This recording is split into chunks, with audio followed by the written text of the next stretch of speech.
Right, so I've got my I2C on the back of this LCD, and I've wired it up to ESP 8266,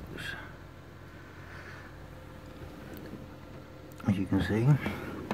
Right, so just trying to get a better. Right, okay, so it's wired up to D1 and D2 for the I2C, and obviously ground and 3 volts. Even though they're supposed to use 5 volts, it will work on 3 volts, but having two devices that require 5 volts plugged into CSP could be, well, a bit of an issue, to say the least. I plugged the GSM module chip in, which also requires 5 volts, wired them both in with the LCD and that, and yeah, things went wrong.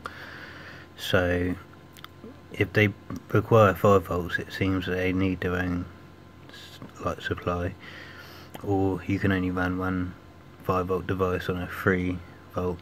See, what these ESPs really need to do is have a 5 volt rail as well as a 3 volt, because you know, they take 5 volts in, there's no reason why they can't have a 5 volt pin.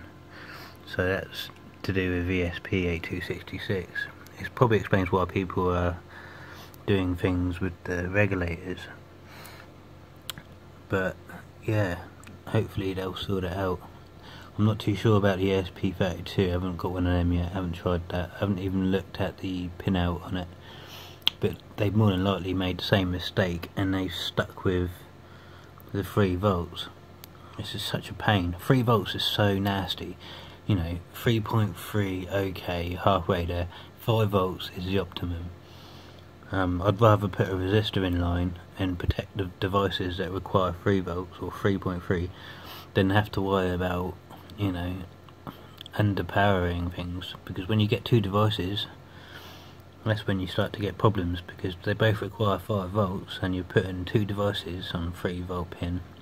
Trust me, you will run into issues like I did. It will work fine with one, but having two devices, i.e. this and a GPS, you're just going to have issues. And it's such a shame, considering it takes 5 volts anyway to run. It should have a, you know, a line going straight to a 5 volt pin, or even two of them. There's no reason why they haven't done that. I don't understand it. But yeah, I'm going to show you the code I used to get this working, because this was a bit of, well, it was a bit tricky to get the I2C to work natively anyway. You have to download a couple libraries. But yeah, cheers for watching this bit.